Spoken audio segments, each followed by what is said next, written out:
Welcome back to another episode here at Raymond Taylor. Thank you so much for watching these videos. I really do appreciate it. Today we're going to be talking about how to build confidence, and I'm going to make this a substantial video so you can actually walk away with tangible, actionable steps that you can use to build your confidence today.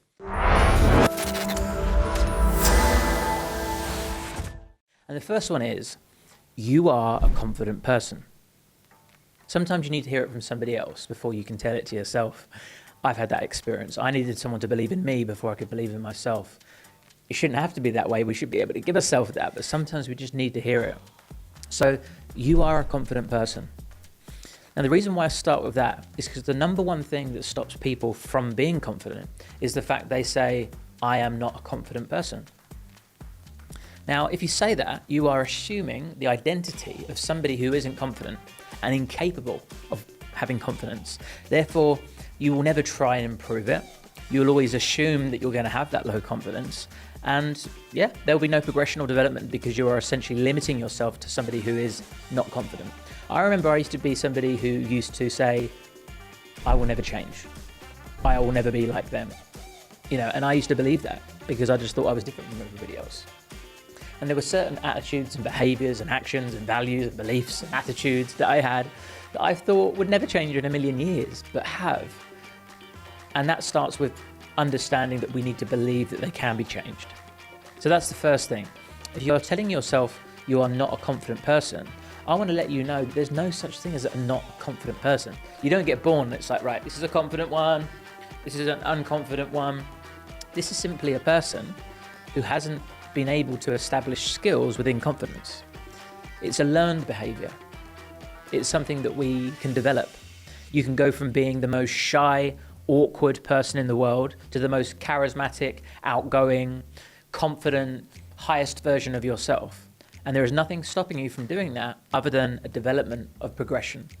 So the first thing is to stop saying you're not confident, start believing you are confident, and start even saying that you are confident, because the brain absorbs that information.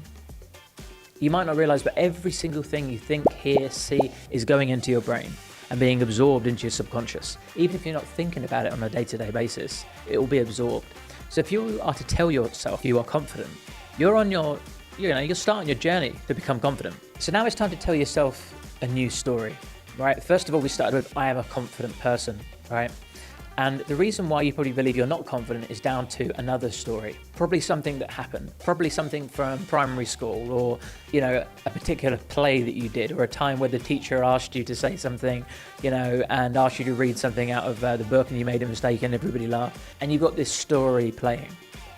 So the first thing you need to do is become aware of that story and understand that you're replaying that story, and ask yourself, is that story serving you? By saying, I am not a confident person because I can remember when this and this happened, therefore it's evidence that I'm not confident, is that story serving you? The answer is most likely no. From here, we create a new story.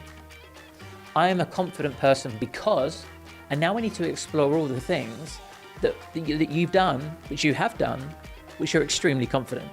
But what you'll do is, if you have a belief, I am not a confident person, like we discussed earlier, is you will deny and dismiss and ignore the evidence that supports the opposite.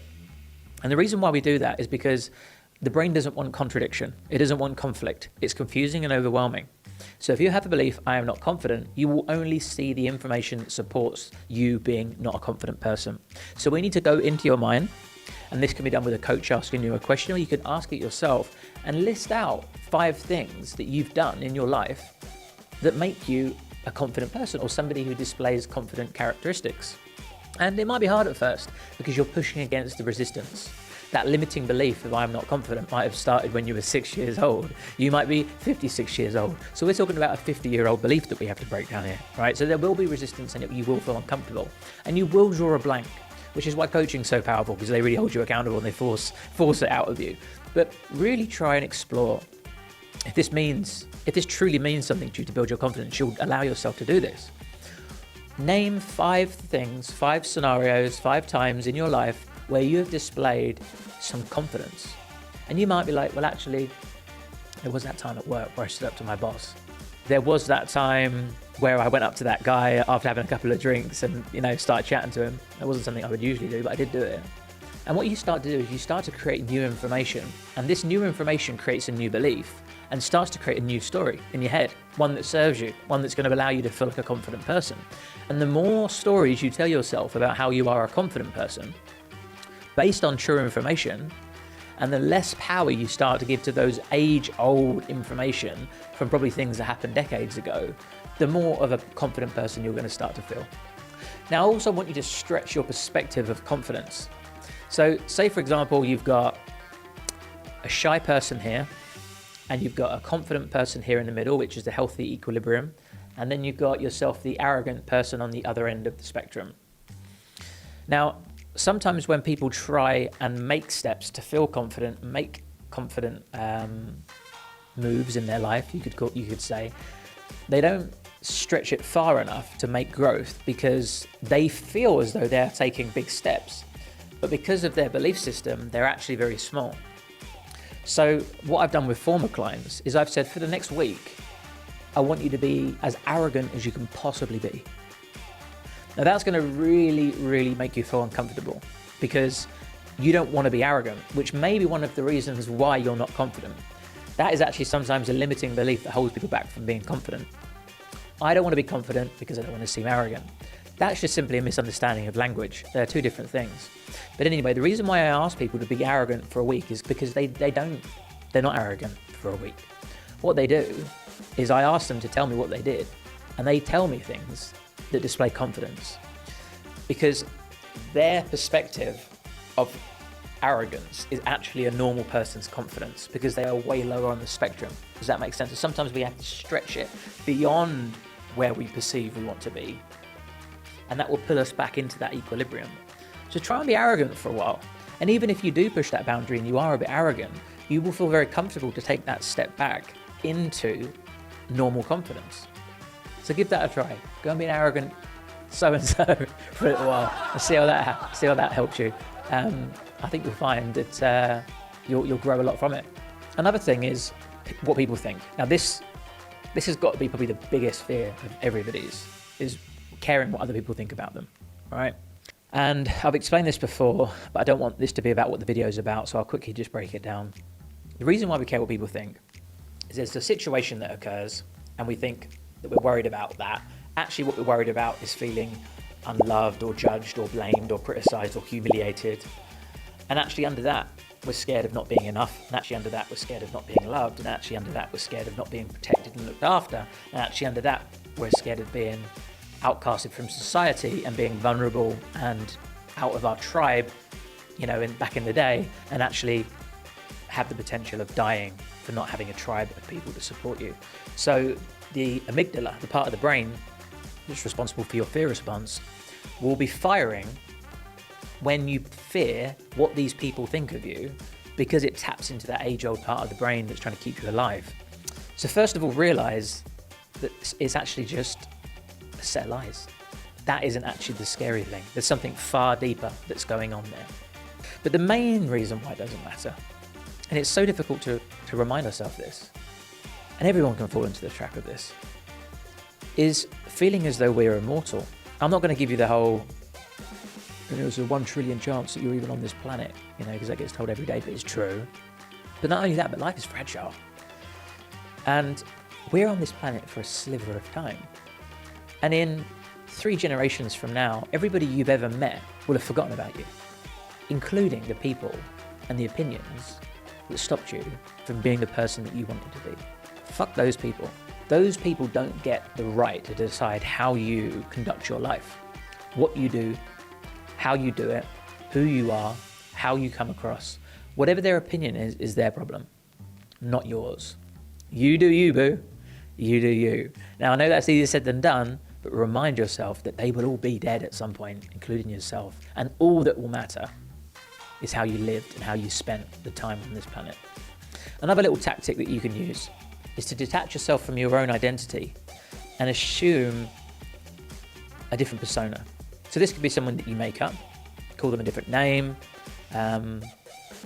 give them a different set of characteristics, i.e. a more confident person, and act them and act as them when going into certain social situations. So you might have like a work conference, and you might be like, right, today I'm going to be Jenny. Jenny is a 27-year-old, hot, real strong, real masculine energy, confident, life and soul of the party.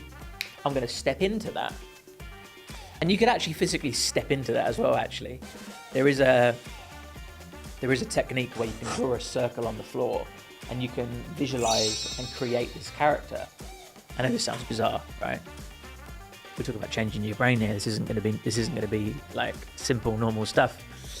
But you can draw a circle on the floor and you can create like an avatar of the person that you want to be and the person that you need to be in order to get the outcome that you're looking for that day, whether it be confidence or whether it be something else. And then you can physically step into that circle and allow your physiology to be consumed by the persona that you've just created. Take a breath, feel and act as though you are that persona, and walk into the room and give that a try. And sometimes that works.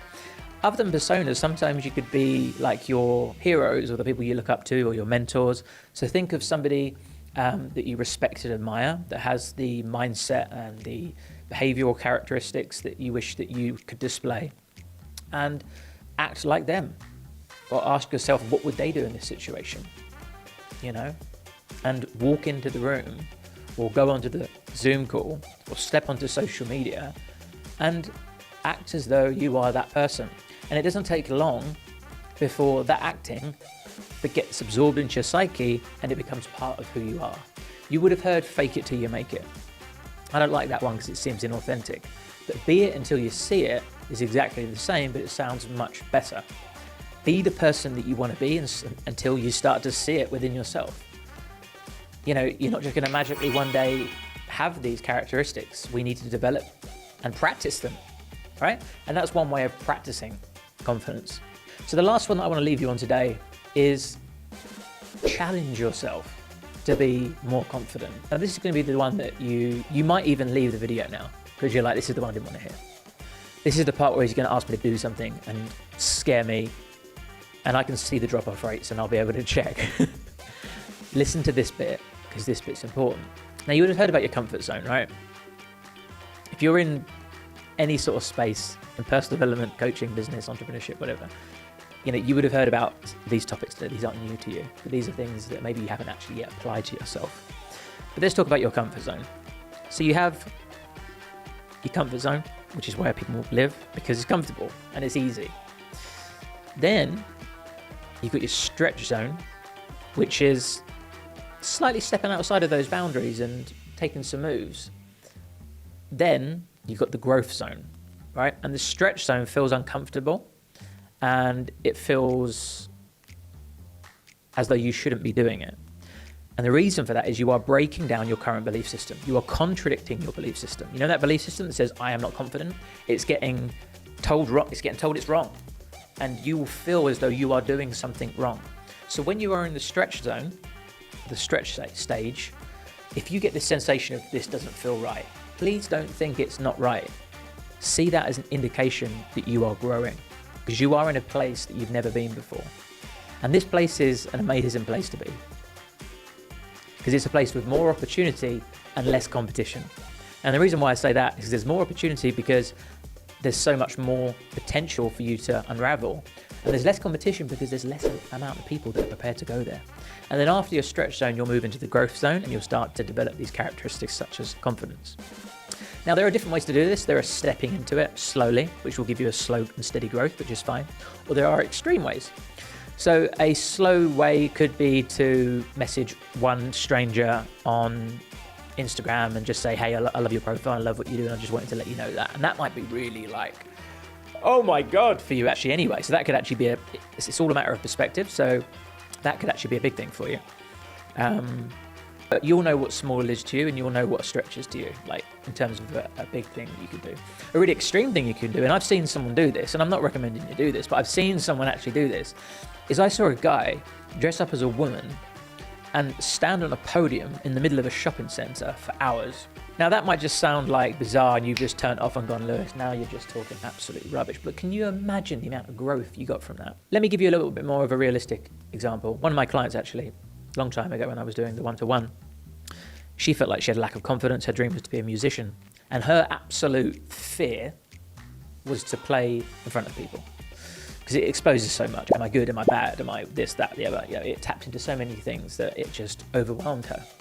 But she decided she wanted to go all in. She didn't want to tiptoe in. She wanted to jump straight in at the deep end and just shatter the belief and build that confidence. So she got a microphone and a speaker, and she went out on the streets of London and she started to sing. And she started to get people around her and a round of applause. And can you imagine the growth that you get from that? Can you imagine the feeling that you get after that?